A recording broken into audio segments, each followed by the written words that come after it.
Good morning student. आज का हमारा टॉपिक है धारा मापी का अमीटर में रूपांतरण, अथवा हम इसको इस प्रकार से भी कह सकते हैं चल कुंडली धारा मापी का अमीटर में रूपांतरण। ठीक है, तो धारा मापी को अमीटर में बदलने के लिए कम प्रतिरोध के शंट को, यानी कोई तार है, ठीक है, जो कम प्रतिरोध का है, इसे हम शंट कहते हैं, को धारा मापी के साथ समांतर क्रम में जोड़ते हैं। ये मुख्य पॉइंट है इसका। 1 नंबर का क्वेश्चन आता है और पूरा जो है आपके पास 3 नंबर क्वेश्चन भी आ सकता है। 1 नंबर में आपको पूछा जाएगा कि धारा मापी को अमीटर में बदलने के लिए क्या करते हैं। तो आपने लिखना है यहाँ पे धारा मापी को अमीटर में बदलने के लिए कम प्रतिरोध के शंट को धारा मापी के साथ समांतर क्रम में जोड़ते हैं। ठीक है, और यदि पूरा 3 नंबर का क्वेश्चन आता है तो उसके लिए आपने पूरा करना है इसको। तो यहाँ पर हमने इस प्रकार से चित्र बनाना है। ये शंट है, ये धारा मापी है। शंट के पहले पॉइंट को और धारा मापी के पहले पॉइंट को एक बिंदु से जोड़ते हैं, तो दूसरे पॉइंट को दूसरे बिंदु से जोड़ते हैं, यानी कि इनको हमने दोनों को समांतर क्रम में जोड़ना है। ठीक, अब देखिए इसमें आय धारा प्रवाहित की जाती है। यह आय धारा प्रवाहित की गई। ये आय धारा ए बिंदु पर 2 भागों में बन जाती है। जो आपके पास शंट है उसमें आयस धारा बहती है, और इस प्रकार से जो गैल्वेमीटर है, धारा मापी है, इसमें आयजी धारा बहती है। ठीक है, यहाँ पर शंट और धारा मापी के पहला बिंदु ए बिंदु से जुड़ा हुआ है, पहला जो पॉइंट है इनका, और दूसरा जो पॉइंट है बी बिंदु पर जुड़ा हुआ है। अर्थात इन दोनों के बीच जो विभवांतर होगा दोनों का, ए और बी के बीच, वो एक समान होगा।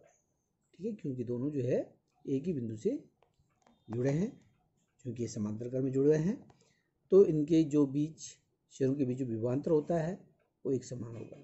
ठीक है, अब यहाँ पर हम कुल धारा निकालते हैं, आय का मान निकालते हैं। कुल धारा इस पर कितनी बह रही है, तो ये इन दोनों के योग के बराबर है। आय धारा ही बन रही है ना आई एस और आई जी में, तो इस प्रकार से आय का जो मान होगा वो आई एस और आई जी के योग के बराबर होगा। तो लिखते हैं इसमें बिंदु ए पर किरचॉफ के नियम से परिपथ में कुल धारा, परिपथ में कुल धारा बह रही है, आई बह रही है, और आई बराबर क्या हो जाएगा, आई एस प्लस आई जी। इसको समीकरण नंबर 1 ले सकते हैं। ठीक है, यदि बिंदु ए तथा बी के मध्य विभवांतर भी ए वी हो तो हम यहाँ पर शंट के बीच सिरों के बीच विभवांतर निकालते हैं। तो ये आपके पास जाएगा भी ए बी बराबर आई एस इंटू एस।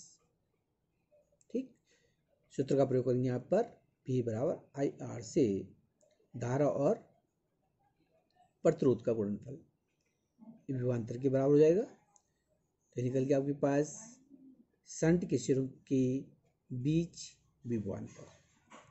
इसी प्रकार से जो धारा मापी है, धारा मापी के सिरों के बीच विभवांतर निकाल लेंगे। भी ए बी बराबर आई जी इंटू जी, इसको समीकरण नंबर 3 मान लेंगे। जैसे मैंने अभी आपको बताया कि चूंकि इन दोनों के दोनों बिंदु, पहला बिंदु जो है ए बिंदु पर और दूसरा बिंदु बी पर जुड़ा हुआ है, अतः यहाँ पर इनका जो विभवांतर होगा, शंट के सिरों के बीच का विभवांतर और धारा मापी के सिरों के बीच का जो विभवांतर होगा वो समान होगा। तो इस प्रकार से हमने समान ले रखा है, पी ए बी बराबर हो गया, तो दोनों को हम क्या कर देंगे, बराबर कर देंगे, समान है। तो समीकरण 2 और 3 से I S into S that is equal to I G into G, क्योंकि धारा मापी और शंट समांतर क्रम में जुड़े हैं, तब वी ए बी बराबर क्या होगा, वी ए बी। समीकरण नंबर 1 से हम यहाँ पर शंट में जो प्रवाहित धारा है उसका मान निकाल लेते हैं। तो इसका इधर पक्षांतर कर दीजिए, तो अब आ जाएगा आई एस बराबर आई माइनस आई जी। जो मान है यहाँ पर, ये समीकरण नंबर 4 में पुट कर देंगे। आई एस का मान समीकरण नंबर 4 में रखने पर तो आ जाएगा बस I minus I G into S that is equal to I G into G. और इस प्रकार से यहाँ पर शंट में प्रवाहित जो शंट का प्रतिरोध है, एस का मान शंट का जो प्रतिरोध है एस का मान हम यहाँ पे निकाल सकते हैं। एस बराबर I G into G upon I minus I G. इसी सूत्र से इसका अंदर मल्टीप्लाई कर दीजिए, आई का एस से मल्टीप्लाई हो जाएगा, आई जी का एस से मल्टीप्लाई हो जाएगा, तो यहाँ निकल जाएगा आई एस बराबर आई जी एस प्लस आई जी जी। ठीक है, और आई एस बराबर यहाँ पर आई जी जो है कॉमन ले लो, तो S plus G I G that is equal to I into S upon S plus G. इस प्रकार से हम क्या कर सकते हैं, जो गैल्वेनोमीटर में धारा मापक में जो धारा प्रवाहित हो रही है उसका मान हम यहाँ पर ज्ञात कर सकते हैं। ठीक,